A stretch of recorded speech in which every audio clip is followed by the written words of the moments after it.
So this morning I connected with Ben Ogden on a Zoom call to discuss SkateX and his recent increased adoption of the system on the World Cup. I thought it would be really useful to pick up from where we left off with last year's preview and discuss what the system is like on the ground. I've had to make some boot modifications. I discussed them with Ben in order to get the fit where I want it. And Ben's been through the process of trying to bring a whole new binding system online for himself over the past months with a lot of success. But also some cautionary notes and addressing some concerns that possibly other users might be experiencing. I think it's an overall positive look at the system, but a critical look as well. And it's just worth listening to. For that reason, I really haven't edited it down very long. And we lost the video connection for him partway through because it was too unstable. So we had to go to audio only. So it's not a visually stimulating video. I apologize that Ben disappears after the first couple of minutes. But if you're interested in hearing from him on the process of learning a new binding system, finding the advantages, figuring out how to use it in competition. Also, some of his work on skate technique in the past year and what accounts for some of his improved performances on the World Cup. Then there's quite a lot here. We're here to do a little follow up. Last winter, before everything was released, I shot a little preview video after testing the SkateX system, and I was pretty enthusiastic about it. And I've had a lot of requests for follow up on it. And I think my follow up is probably less important than the follow up of someone who's actually trying to operate at a pretty high level. And it was fairly visible that you were in all your blogs and everything that you were testing Mhm. the system a bunch early season and weren't racing on it. And then you did start racing on it sort of selectively. And it seems like it's something that you've adopted to a greater degree. So I thought it would be a good opportunity for us just to catch up on like learning the system, breaking in how it's worked for you, and like what do you think of it now? Yeah, definitely. I mean, you hit the nail on the head. I first was on it last year in Canmore shortly before I got sick and ended my season. So my testing then was I think, a little unfair because I was not feeling great for many reasons. But yeah, I was first on it then, and then I spent the summer just roller skiing, and I wasn't on SkateX, at least not until the fall. And roller skiing, it's different enough where it's hard to really feel like you're getting comfortable on a new system as far as snow skiing goes. So then when I came to Muño and Ruka in the early season, period one, I was definitely skiing on it a lot, but I was reluctant to race on it. Just, there was a part of me that was like, I've been racing on the same binding system for 20 years. And, I didn't want to like hurry anything. I liked how it felt. I liked how the system felt in general. I liked how the boots felt. But I just like it didn't feel like crazy revolutionary to me early on. And then yeah, come like tour de ski after another little training block over Christmas where I was on it quite a bit. I was ready to race on it, and then I was sort of yeah. I think my first race on it was that 20K point to point thing in the tour, and that was just like such a perfect SkateX race because it was individual start. You were alone the whole time. It was pretty like there weren't very many transitions. It was just like pretty much 45 minutes of straight V2ing. So Yep. for me, that felt like a perfect race to like start on, just because I my thoughts were that like the SkateX excelled in the sort of like repeatable, V2 or V1 where you were like really settle into a groove. But I was less comfortable on it when it came to transitions, corners, navigating in a group and stuff like that. So yeah, that was a perfect race, and then that was a great race for me. I think for many reasons, but SkateX included. And then yeah, I kind of was distance. I've been distance racing on it ever since. I've done one sprint on SkateX, but the sprints I was definitely reluctant to change over just because to me, I feel like the benefits of the SkateX system are, the like 0.5% every time you push type deal that is more efficient. Um, and that is hugely valuable in a 10, 20, 20K. But I think in a sprint, being like hyper comfortable on your skis and being able to maneuver and, being really comfortable is worth a lot more than, you know, saving, 4 or 5% over the course of a qualifier. So that's kind of where I'm at right now. I still think I have a lot to learn about it, but I definitely have enjoyed it, and I've got a lot of thoughts about like the specifics of how it skis. What do you think in terms of like the comfort level in sprints and maneuverability of the skis? What do you think the difference is? Do you think it's just the fact that the Skate X stacks a little higher and you're a little further from the snow, or is it like the full contact with the binding plate that you're missing? I mean, Skate X kind of it does have full contact with the binding plate, but I think it's just you are a little higher off of the ski, right? Yep. And is it? Do you think that's what you're feeling? Is it like? I think it is really the height off the ski as much as anything. Not Mhm, that it's like I don't know, and then I also think at least early on where the pivot is being underneath your foot, I mhm. think can sometimes sort of like in hop skate V1. We're trying without video. Yeah, I think maybe without video could be better. I'm in Shushan, Norway, and I wish I could say the Wi-Fi was ripping, but it's a little iffy. Okay, yeah, I guess my point was I was talking about yeah, just like what is feeling not quite there in sprinting. And I Mhm, guess one thing is hop skating. I mhm. think I think the pivot being underneath the ball of your foot a little bit more causes me to kind of like sometimes leave the pushing foot behind a little bit, if that makes sense, and allow me to Yep. open my hips up, which is really something I've been trying to avoid in skating. Mhm. And then again, I also think that when you have this stack height and just a slightly different feel, it's a little harder for me to get all the way up on like high speed final 100 type V2. Yep. And I think that, final 100 is, as we know, crucial to and for heat. So I think I was a little nervous to sort of change when I didn't feel like I needed the gains quite as much in sprinting. Right. Although I did sprint on it in Engadine, and to be honest, I mean, I felt pretty I felt pretty damn comfortable. So I'm kind Right. of debating for world champs now, but definitely any skate distance race, I'll be on it for sure. Cool. So you don't feel like you need an something like that toe block point to point to make use of it? Because I interpreted that as like, well, it's just pretty much straight V2, rhythmic V2, and I know exactly what you're talking about there. I feel like it's more than half a percent when I'm doing that. Um, Hmm.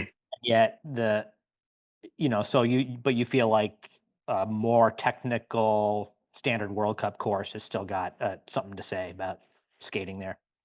Yeah, yeah. I mean, another good example was in La Rue, France, for the 10K individual. I was on SkateX for that as well, and that was like, you know, that was a course where there was a really steep V1 section, and Yeah. then there was a lot of kind of gradual grinding V2. And I think that the power of the SkateX in that race for me was I feel more comfortable V2ing on it, and I feel like I can save my legs a little bit longer when I'm V2 on it. So I would V1 up the big hill, and be pretty gassed, but I'd be more inclined to hang in V2 on the sort of gradual stuff than on the old system where I'd oftentimes sort of allow myself to V1 areas where I really would rather be V2ing. So that I felt like was pretty powerful there, just because I really do feel more comfortable like at that sort of like mid to high effort V2 on the Skate X. So and I think that the more I ski on it, the more that ratio changes. Yep. I just think that like I was saying earlier, like some respect has to be given for the fact that I've skied on the old binding system for so long now. Right. Sure. Do you know what bumper you're using? Oh yeah, I used a stiffer one. That was Yeah. definitely a maybe even yeah, I think there was kind of like a prototype even stiffer one that came into the US wax truck around Lillehammer. So I'm definitely on the stiffest one available. And I think that feels good because I remember in Canmore the original reaction was like, whoa, this that it feels like it needs a stiffer bumper. Mhm. Yeah, so, like, I stole, like, 2 pairs, Don't Tell Sylvain, out of the Matsus race room. of the stiffer ones. I don't know if you can see, but this Yeah. one, the standard, I think, that came originally, and this is the beefier one that I took, and it sounds like maybe you're on one that's even bigger. But what's interesting for me is that, well, it's a little stiffer and a little more damped in terms of the action of the foot. The main thing is the tip carriage. On the original one, the tip, the neutral position of the boot sits like this. So Mhm.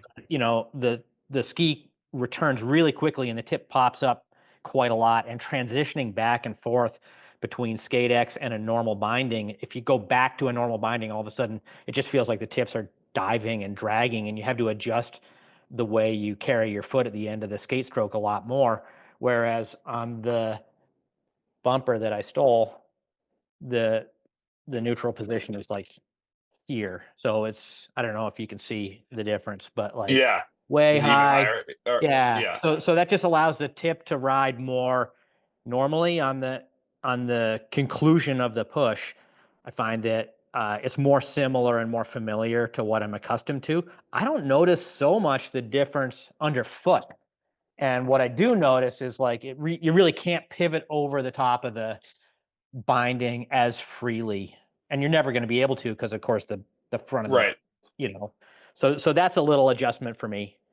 Um, Yeah. but aside from that, I don't know that I noticed the stiffness, but I definitely noticed the attitude of the ski under the free boot changes with that stiffer, this bumper that's got a little more. It doesn't go many high, doesn't come higher on the front. It does a little bit, but it's definitely lower on the back, and there's just more meat on the whole thing. Yeah. No, I haven't tried the bumpers side by side actually, and I do Mhm. think I'd probably just have the stiff one that you have, but I will say with regards to the sort of like tip action you were talking about, Yeah. I think that that actually could be a large part of why I like it so much. Yeah. I will say that on the old system, because I've really been on SkateX straight through for the last month and a half, and then here in Shushin, I recently went back to the old system just to try thinking about World Champ Sprint and whatnot. And I was amazed. I was like, wow, I feel like my tip is dragging in the snow, you Yeah. know? Yeah. Yeah. And I think that it's sort of funny because when I've been working on skate technique in the last year or so, there's been a lot of talk about this like relaxation phase. And I think that when I am in the relaxation phase with my leg that's up, not the one I'm standing on, Yep. I get tempted to like over relax and sort of open that hip up and let it go back, like I was talking about. Yeah. And I've just like been trying to work on it. And I find that when I'm skating, I on the old bindings especially, I go to relax without opening my hip up, and it just sort of like drops my tip down, you Right. know, and I Yep. end up dragging my tip. If you can imagine, like I can't keep my shin relaxed without sort of losing that dorsiflexion and letting my toe drop. Yeah. So I will say that like on the Skate X again, V tuning, it just feels like I can really relax my foot and relax my shin and dorsiflexion and all that during that relaxation phase without allowing my tip to drop back and then pulling my hip back. So it's a pretty subtle thing, but I do think it makes a huge difference for me, I think it especially. No, I think it makes a huge difference as well. I've had compartment syndrome surgery, like, years and years Yeah. ago, and it's still something that bothers me, and, that the Skate X system and the way that the tip just sits really predictably and lifts itself regardless of the position you are on the ski. It's really not sensitive to where you have the binding mounted, because it automatically brings the ski to the right attitude under your foot. It allows you to, as you say, just extend the foot at the ankle in a relaxed way, and allow those lower leg muscles to just flush. You like complete the blood flow and everything runs more open, and you just do not trigger the syndrome. It's pretty cool. Yeah. There's a Totally. relatively Yeah. And I old think, World Cup skier that I used to coach, and he had a couple of compartment syndrome surgeries, and he's sponsored by another brand, so we won't out him. But he's been skating on it, and he's like, "I'm never going back." oh, really? Oh, that's Yeah, cool. I love that. yeah, yeah. No, he's like, "I've I got think I know who compartment you're talking syndrome. I about. can't." Yeah, yep. That's great. Yeah. So I do think I think there are real benefits.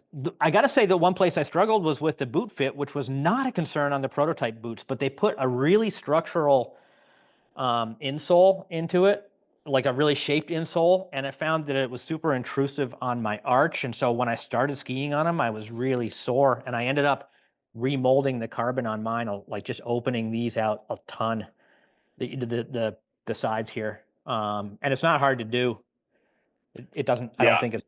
I don't think it's supposed to be moldable, but it's. But I had to open mine No, a I think lot. it is. Okay. Yeah, Okay. I think it would be good to mention that, the boots definitely are like race boots, and they have to be Yeah. treated as such because, almost all of us are getting our boots kind of molded and punched out. And I think that, yeah, I mean, they kind of hurt my feet at first as well, Yep. just being so tight around the ankle.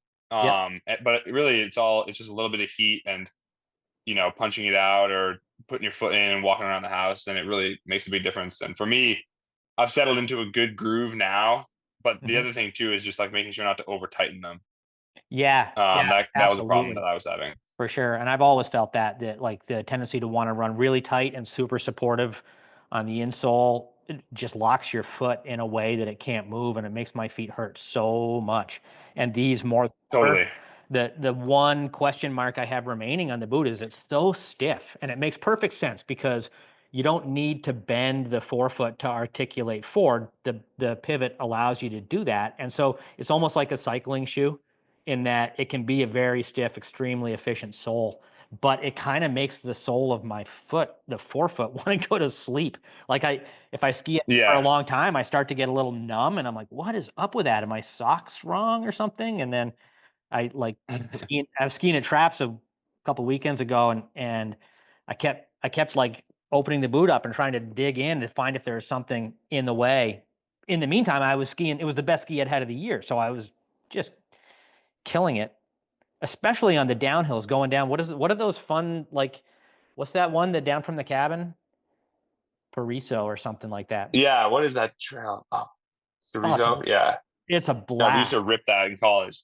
Oh, it was so fun. And like I feel like the width of the connection and having the connection underfoot gives me just access to like parallel turn on this thing like I'm on freaking GS skis. It was a blast going down that thing. We made Yeah, I think so too. And I think the width of the connection is definitely there as well. It just makes everything feel so stiff. Yep. And I definitely was having the same where my feet were kind of falling asleep early on. Hmm. Um, and I think that just like a few more time in the boots has definitely helped that as well. That's Getting good to used know. to it and figuring out how to like, I think you still move your foot a little bit, but it's not the same as the old system. Right. Where it actually does hinge on bending the sole a little bit.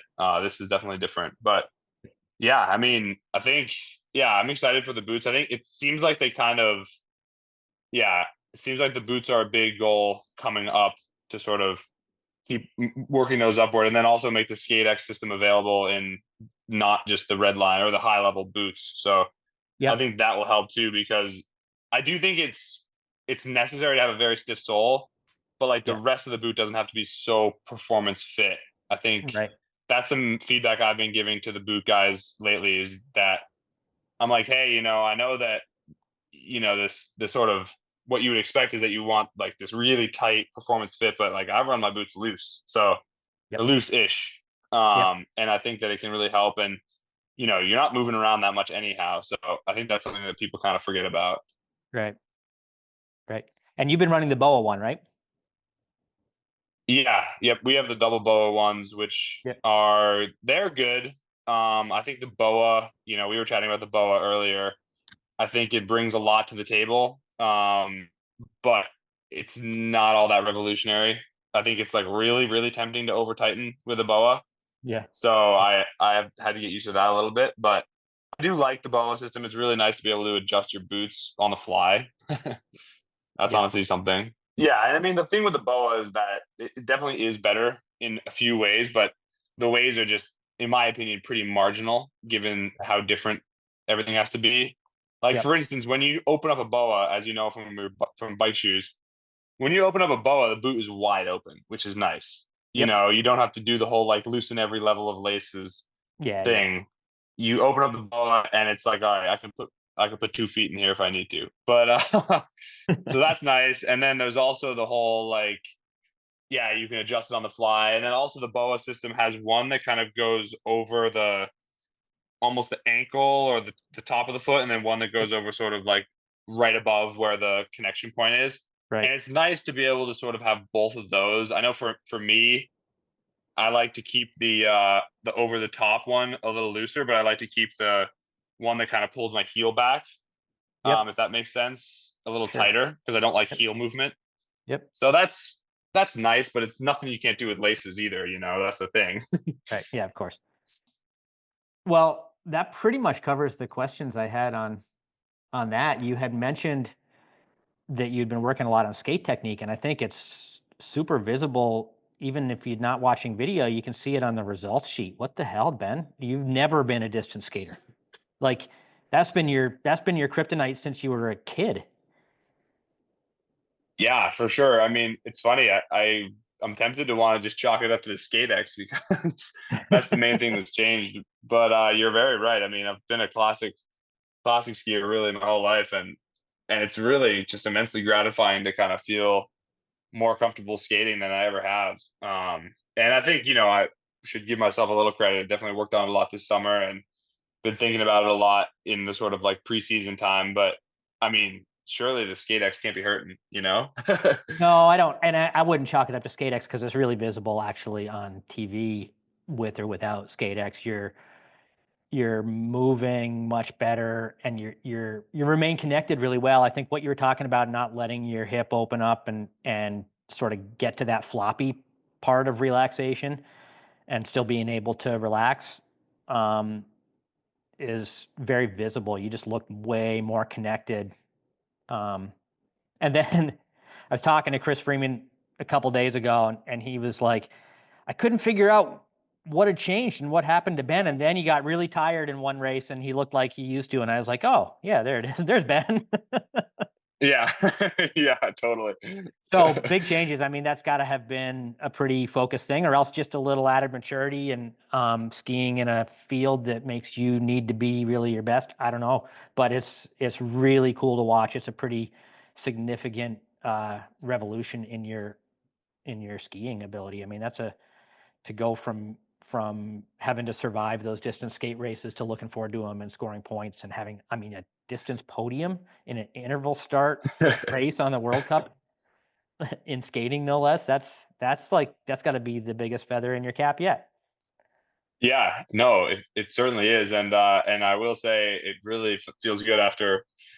Oh yeah, how much trouble those skate races have been giving me for years. But yeah, I definitely feel inclinations of my old self coming back every once in a while, and that's usually when I know it's time to time to take a break. Yeah, there you But go. no, it's been fun, and yeah, I'm glad you guys are following along and stoked on all this stuff from Matthews. So yeah, it's been great.